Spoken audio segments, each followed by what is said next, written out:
नमस्कार, सीएनबीसी आवाज Motilal Oswal live studio में आप सभी का स्वागत है। आप देख रहे हैं खिलाड़ी नंबर 1। मैं हूं आपके साथ श्रेया ठाकुर। और देखिए, हफ्ते का तीसरा कारोबारी दिन और कल के दबाव के बाद आज बाजार में फिर से रौनक। निफ्टी डी हाई के आसपास आपको दिखेगा 0.25% की तेजी, 24,695 के करीब कारोबार करता हुआ नजर आएगा। बैंक निफ्टी भी अब मजबूती दिखा रहा है, 100 अंकों की बढ़ोतरी नहीं, थोड़ा सा भी फिर से कंसोलिडेट हो गया। लगभग फ्लैट कारोबार करता हुआ बैंक निफ्टी, लेकिन इन ग्रीन ट्रेड करने में कामयाब है अभी तक।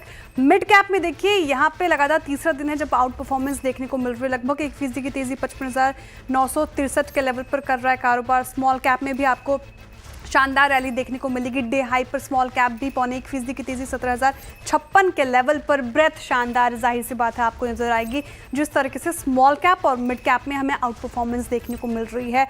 बढ़ने वालों की संख्या देखिए 2019 है जहां पे खरीदारी होती हुई नजर आ रही है। अब 519 ऐसे स्टॉक्स जहां पर दबाव देखने को मिल रहा है, गिरावट के साथ कारोबार करते हुए नजर आ रहे हैं। लेकिन आज की रैली में कौन कॉन्ट्रीब्यूट कर रहा है, एक बार वो कॉन्ट्रीब्यूटर प्लेट आपकी स्क्रीन पर रखते हैं। निफ्टी की कॉन्ट्रीब्यूशन में देखिए रिलायंस का बड़ा नाम आएगा, टाटा स्टील, नतीजे आए शानदार नतीजे, ब्रोकरेजेस भी बुलिश नजर आ रहे हैं। इन्फोसिस और भारतीय एयरटेल जैसे स्टॉक्स में भी अच्छी खरीदारी कंट्रीब्यूट कर रहे हैं निफ्टी के बढ़ोतरी में। उसके उलट देखिए HDFC bank, Asian paints, Cipla, Tata motor जैसे स्टॉक ड्रैग करने की कोशिश में लगे हुए हैं। बैंक निफ्टी का कंट्रीब्यूटर प्लेट आपके स्क्रीन पर एक बार रख देते हैं। यहाँ पे भी आपको वही सारे स्टॉक्स दिखेंगे, ICICI bank, SBI, bank of Baroda और Punjab national bank in green Nifty bank को ट्रेड कराने में कामयाब होते हुए नजर आ रहे हैं। लेकिन दूसरी ओर देखिए वही एचडीएफसी बैंक सबसे ज्यादा कंट्रीब्यूट कर रहा है ड्रैग करने में। Kotak Mahindra bank, AU small finance bank और आईडीएफसी फर्स्ट बैंक ऐसे स्टॉक्स जो ड्रैग कर रहे हैं फिलहाल।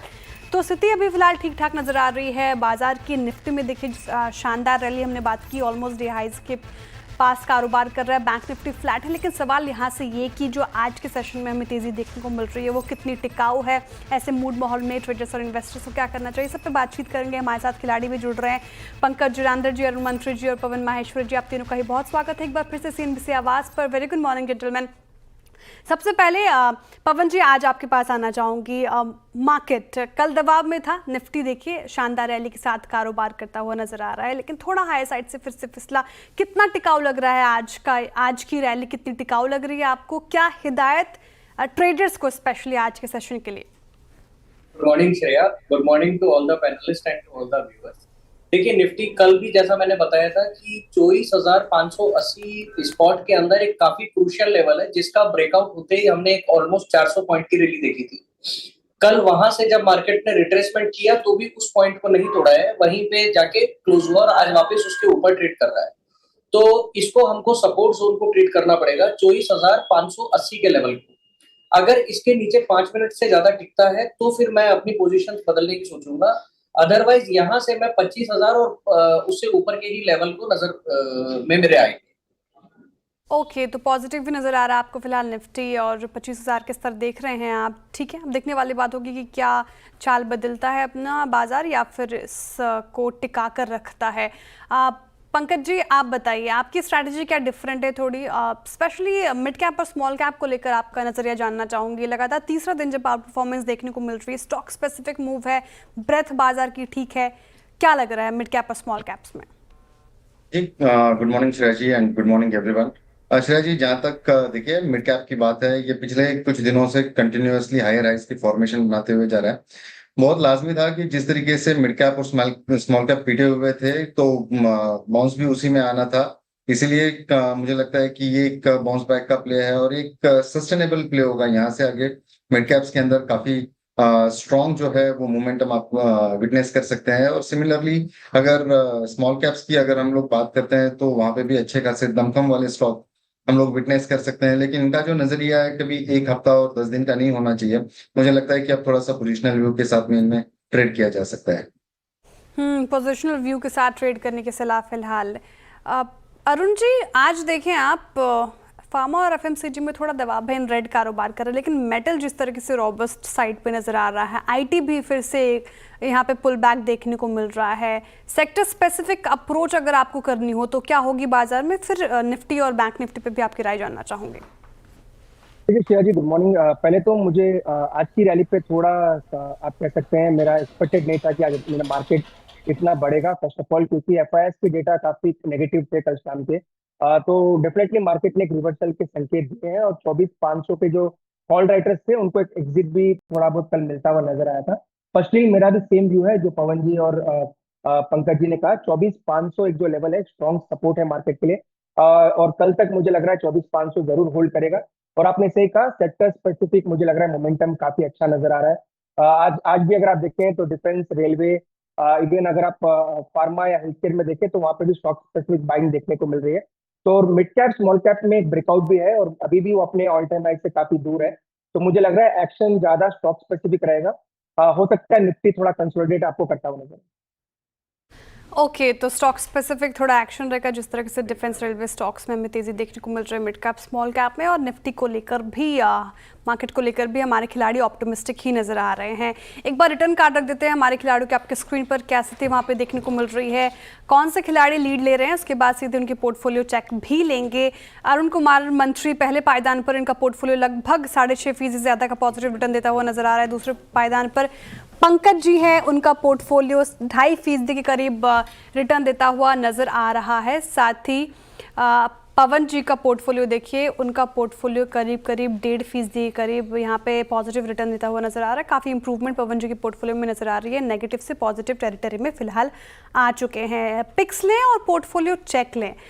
उससे पहले हमारे साथ मौजूद हैं यतिन मोता, और इनसे जानेंगे कि MSCI इंडेक्स में मई बदलाव का ऐलान हो गया है और MSCI इंडेक्स में बदलाव 30 मई की क्लोजिंग से लागू होंगे। जानकारी ये लेते हैं अब यतिन जी से। यतिन जी, गुड मॉर्निंग, क्या है जानकारी, बताएं। देखिए, MSCI के जो बदलाव हैं वो काफ़ी इंटरेस्टिंग है। 2 एडिशन और 1 डिलीशन आपको ग्लोबल स्टैंडर्ड इंडेक्स में देखने को मिला है। एडिशंस के तौर पे कोरोमंडल इंटरनेशनल और नायका, ये दोनों काउंटर्स नज़र पर रहेंगे, क्योंकि यहाँ $200 मिलियन यानी 1600-1700 करोड़ से ज़्यादा की बाइंग आपको देखने को मिल सकती है। तो ये 2 काउंटर्स हैं जो ऐड हुए हैं। 30 मई को ये आपको रीबैलेंस होता हुआ नज़र पड़ेगा। हालांकि डिलीशन साइड पे आपको थर्मैक्स दिखेगा जो MSCI स्टैंडर्ड इंडेक्स से बाहर होगा। और कौन सी अहम कंपनी है जहां वेटेज बढ़ा है, तो देखिए Cipla, Indus tower, UltraTech cement, Grasim, Vodafone idea जैसे काउंटर्स में वेटेज बढ़ा है। और सबसे ज़्यादा आपको सिप्ला में लगभग $50 मिलियन के आसपास की खरीदारी देखने को मिल सकती है। इसके अलावा आउटफ्लो कहाँ संभव है? HDFC बैंक, ICICI बैंक जहाँ वेटेज में बदलाव हुए हैं, और इन्फोसिस, भारती एयरटेल जैसे काउंटर्स में भी हल्की फुल्की सेलिंग आपको देखने को मिलेगी। लेकिन ब्रॉडली अगर हम देखें तो कोरोमंडल इंटरनेशनल और नायका, ये दोनों काउंटर्स में अच्छी खासी खरीदारी MSCI इन्फ्लोज के चलते देखने को मिलेगी। ठीक है, तो ये 2 काउंटर्स रहेंगे रडार पर, नायका और आप देखें कोरोमंडल। शुक्रिया इन तमाम जानकारी के लिए। एक बार नायका रखते हैं आपके स्क्रीन पर, क्या स्थिति यहाँ पे अभी फिलहाल देखने को मिल रही है इस खबर के बाद, कैसे पोजीशंस बनते हुए नजर आ रहे हैं? आपके स्क्रीन पर आएगा नायका, साथ ही एक बार हम कोरोमंडल भी रखेंगे आपके स्क्रीन पर। नायका की बात करें तो यहाँ पे आज स्पेशली देखिए लगभग उतनी हलचल फिलहाल देखने को नहीं मिल रही है। 0.25% के, आधा फीसदी के करीब यहाँ पे तेजी 198 के लेवल पर कारोबार करता हुआ नजर आएगा। पंकज जी, नायका देखिए स्क्रीन पर ऑलमोस्ट डे लो के आसपास ही है। क्या करना चाहिए नायका? इस खबर से पहले हम खरीदारी कर सकते हैं इस पर्टिकुलर काउंटर में, या फिर it's a no no right now? जी डेफिनेटली खरीदारी तो कर सकते हैं, लेकिन मेरे ख्याल से आज अभी ये स्विंग लो को अप्रोच हो रहा है। मुझे लगता है कि एक गैप फिल हुआ है यहाँ पे नायका के अंदर, और इसका जो स्विंग दूसरा जो लो बनेगा यहाँ पे 195 के आसपास बनेगा। मेरे ख्याल से यही लेवल जो है वो 200 डेमा पे है, शॉर्टर टाइम फ्रेम के ऊपर, और वॉल्यूम एक्टिविटी काफी अच्छी है। तो स्टैगर्ड वे के अंदर इसके अंदर बाइंग की जा सकती है। मेरे ख्याल से जो रिबैलेंसिंग हुई है इंडाइसेस में, तो इसका एक बेनिफिट इसको डेफिनेटली मिलना चाहिए। 220 से 225 तक के टारगेट्स इसके अंदर देखने मिल सकते हैं। टाइम होराइजन अच्छा खासा रखना होगा 1 महीने तक का। ठीक है, 1 महीने का टाइम हॉरिजन रख के 220 से 225 तक के टारगेट एक्सपेक्ट कर सकते हैं। चलिए अब फटाफट से हम अपने खिलाड़ियों के पोर्टफोलियो आपके स्क्रीन पर रखते हैं। पंकज जी के पोर्टफोलियो के साथ शुरुआत करते हैं। क्या एक्शन लिया उन्होंने अपने पोर्टफोलियो में, कौन से स्टॉक से की है प्रॉफिट बुकिंग, कौन से स्टॉक्स को कर रहे हैं फिलहाल होल्ड?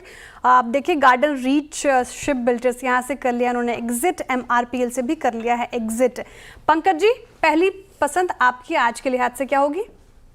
जी देखिए, मेरा जो पहला पिक रहेगा किर्लोस्कर इंडस्ट्रीज के ऊपर नजरें हैं। 3200-3210 की रेंज में इसमें बाय करने की सलाह रहेगी।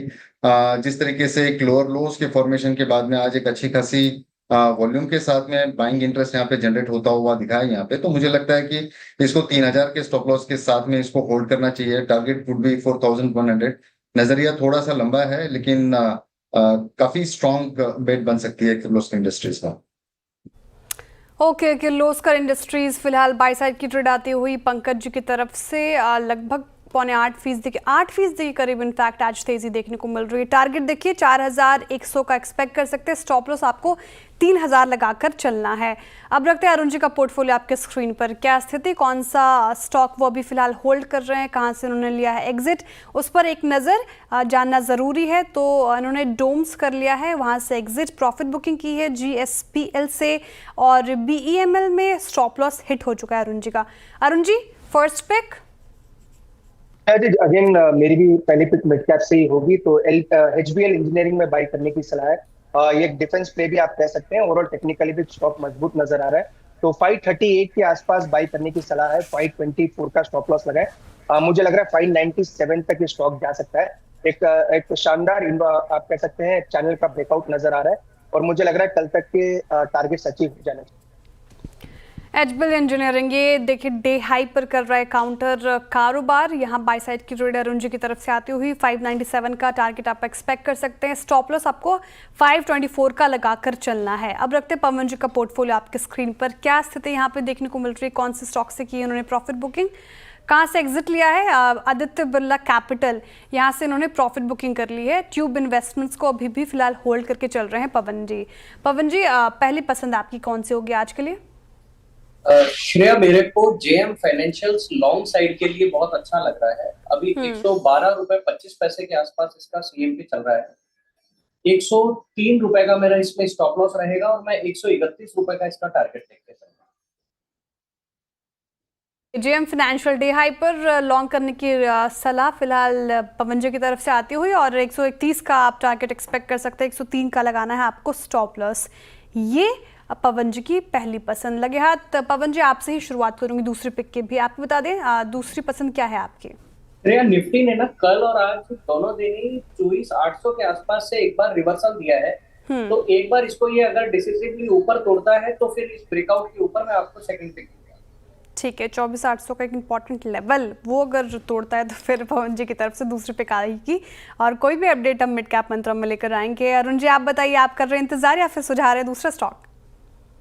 जी, क्लियरली इंतजार करना है। 3 से 4 स्टॉक जरूर मेरे रेडार पे है, और कुछ स्टॉक ऊपर भी आ चुके हैं, तो उनके डिप में वेट करूंगा, और डिप में डेफिनेटली स्टॉक्स को देंगे, और हो सकता है मोस्टली सेकंड हाफ में दूसरा कॉल इनिशिएट करें। ठीक है पंकज जी, भविष्यवाणी करूं? आप भी बोलेंगे कि थोड़ा सा वेट करूंगा मैं, क्या भविष्यवाणी सही है मेरी? जी जी, बिल्कुल बिल्कुल। वेट करना ही चाहेंगे। फार्मा के 1-2 स्टॉक्स कुछ रडार पर है मैम, तो उसके अंदर मैं ब्रेक थ्रू देख रहा हूँ यहाँ पे। अगर कहीं ब्रेकआउट मिलता है तो डेफिनेटली विल शेयर। राइट, चलिए, बहुत शुक्रिया आप तीनों का ही।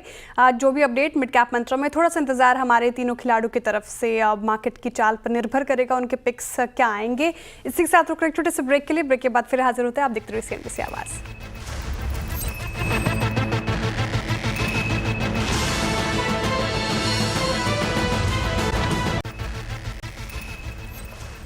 वेलकम बैक, आप देख रहे हो खिलाड़ी नंबर 1 CNBC आवाज़ पर। चलिए शो में आगे बढ़ते हैं और एक बड़ी खबर को एड्रेस करते हैं। MTNL के बैंकों के लोन डिफॉल्ट के बाद शुक्रवार को कैबिनेट की अहम बैठक बुलाई गई है। कंपनी पर बैंकों के एक्शन से बचाने के लिए अहम बैठक होगी। सूत्रों के मुताबिक दूरसंचार विभाग ने 2 से 3 विकल्प दिए हैं। क्या है विकल्प, समझते हैं हमारे संवाददाता असीम मनचंदा से। बताइए असीम जी, क्या है खबर, क्या विकल्प दिए गए हैं? देखिए, सरकारी कंपनी MTNL अभी भारी कर्ज के अंदर है। कंपनी के ऊपर करीबन 35,000 करोड़ रुपए का कर्ज है। इसमें से 24,000 करोड़ रुपए का कर्ज जो है गवर्नमेंट सॉवरेन बॉन्ड का है, लेकिन बैंकों का करीबन 8500 करोड़ रुपए का कर्ज है। तो बैंक कंपनी के खिलाफ एडवर्स एक्शन लेना चाहते हैं, कंपनी को NCLT में लेकर के जाना चाहते हैं, लेकिन सरकार ये नहीं चाहती कि बैंकों के ऊपर एक एडवर्स एक्शन इस कंपनी के ऊपर लिया जाए। तो इसलिए दूरसंचार विभाग ने 2 से 3 विकल्प कैबिनेट सचिव के सामने रखे। कैबिनेट सचिव की बैठक शुक्रवार को होने वाली है, तो इस बैठक में इन विकल्पों के ऊपर विचार किया जाएगा। पहला तो ये विकल्प है कि आप बैंकों को मनाया जाए कि वो इसके ऊपर थोड़ा सा हेयर कट ले लें, थोड़ी सी राहत कंपनी को दे और बाकी पेमेंट सरकार दे दे। दूसरा ये विकल्प है कि कंपनी को एनसीएलटी में लेकर के जाया जाए, वहां पर बैंकों से हेयर कट लेने की कोशिश की जाए। हालांकि ये कि सरकारी कंपनी है तो इसका एक एडवर्स इम्पैक्ट दूसरी कंपनियों के लोन के ऊपर भी हो सकता है, तो इसीलिए सरकार इन दोनों के ऊपर पक्ष में नहीं है। तो एक तीसरा विकल्प ये भी दिया गया कि फिलहाल एमटीएनएल की जितनी भी एसेट्स है उसको urban development and housing ministry उसको भी मार्केट वैल्यू के ऊपर खरीद ले और उसको पेमेंट जो है बैंकों की कर दे, और बाकी बाद में जैसे जैसे वो प्रॉपर्टी बिकती जाएगी वो पेमेंट एमटीएनएल के खाते से कटती जाएगी। तो ये 2 से 3 विकल्प रखे गए हैं। शुक्रवार को कैबिनेट सचिव की अहम बैठक होने वाली है, तो उस बैठक में इसको हरी झंडी मिल सकती है, या कोई और भी विकल्प है उसके ऊपर भी विचार करके इसको मंजूरी दी जा सकती है। शुक्रिया आसिम जी तमाम जानकारी के लिए। तो ये 2-3 विकल्प बताए गए हैं सरकार की तरफ से। अब देखने वाली बात होगी क्या एक्शन और कौन से विकल्प को चुना जाता है। एमटीएनएल भारी कर्ज में है, स्टॉक आज डे हाई पर, हालांकि 42 रुपये का स्टॉक 2.5% करीब तेजी दिखा रहा है। अरुण जी, एमटीएनएल क्या करना चाहिए, चार्ट्स पे कैसे प्लेस्ड? देखिए शायद चार्ट तो डेफिनेटली नेगेटिव है और जिस हिसाब से न्यूज फ्लो है हो सकता है ऊपर में वापस आपको सेलिंग देखने को मिल सकती है। तो नई खरीदारी की सलाह तो नहीं है क्योंकि चार्ट में overall lower highs lower lows काफी दिनों से बन रहे हैं। तो 39 का एक सपोर्ट है, अगर किसी ने ले रखा है तो स्टॉप लॉस 39 का मेंटेन करना चाहिए। ऊपर में मैक्स अगर ऊपर जाता है तो 45-46 तक के लेवल्स रहेंगे। तो क्लियरली खरीदारी की सलाह नहीं है, पर अगर ले रखा है तो 39 का एक स्टॉप लॉस जरूर मेंटेन करें। अगर ले रखा है तो 39 का स्टॉप लॉस मेंटेन करें फिलहाल, वरना तो चार्ट्स नेगेटिव हैं। गार्डन रीच शिप बिल्डर्स और रखते हैं आपके स्क्रीन पर गजब की तेज़ी, 16.5% की तेज़ी के साथ गार्डन रीच कर रहा है कारोबार। पूरे ही डिफेंस पैक में आप देखें, शिप बिल्डिंग स्टॉक्स में देखें अच्छी खासी तेज़ी देखने को मिल रही है। और जहां कल हमने खबर भी बताई चाइना के डिफेंस स्टॉक्स में जहां भारी गिरावट, वहां हमारे इंडियन स्टॉक्स में इंडियन डिफेंस स्टॉक्स में अच्छी खासी तेज़ी देखने को मिल रही थी। Garden Reach Ship Builders, Pankaj ji आपकी पिक थी कल, if I am not wrong, right? आज देखिए 16.5% की तेज़ी है। क्या स्ट्रैटेजी यहाँ से अब अपना इस रैली को चेज करना चाहिए इन लेवल्स पर? देखिए श्रेया जी, बिल्कुल गेम शो के लिए मैंने वो कल ट्रेड जो है वो स्क्वायर किया हुआ था, किंतु कुछ रूल्स फॉलो करने होते हैं, वो हिसाब से हमने कवर किया था। लेकिन डेफिनेटली जहां तक मोमेंटम को चेस करना है डेफिनेटली किया जा सकता है। जिस तरीके से रिजल्ट्स आए हैं, काफी रोबस्ट रिजल्ट्स हैं इसके। मेरे ख्याल से 2200 की रेंज में इसमें एक बाय करने की सलाह रहेगी दोबारा। 2350 रुपए तक के टारगेट्स इसके अंदर देखने मिल सकते हैं। नो वंडर अगर ये तेजी में खोले और आज थ्रू आउट द डे 20% का सर्किट लगा दे तो कोई सरप्राइज नहीं रहे, कोई हैरानी वाली बात होगी नहीं। जिस तरीके से तेजी देखने को मिल रही है, नंबर्स भी अच्छे खासे दिखे, ब्रोकरेजेस भी बुलिश इस पर्टिकुलर काउंटर को लेकर। चलिए इसी के साथ रुकने छोटे से ब्रेक के लिए, ब्रेक के बाद फिर हाजिर होते हैं। आप देखते रहिए CNBC आवाज़।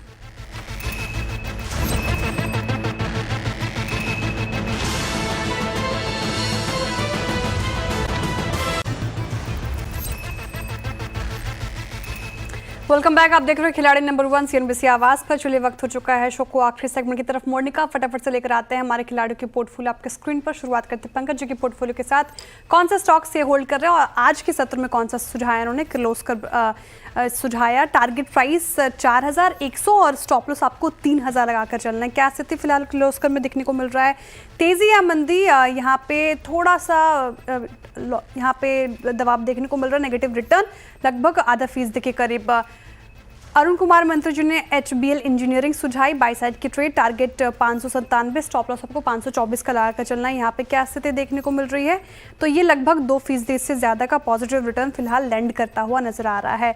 पवन जी का पोर्टफोलियो क्या बता रहा है? ट्यूब इन्वेस्टमेंट्स, बाई साइड की trade, target price 3100, stop loss 2930 का अभी भी होल्ड कर रहे हैं। JM फाइनेंशियल आज इन्होंने सुझाया बाई साइड की ट्रेड, टारगेट 131, स्टॉप लॉस 103।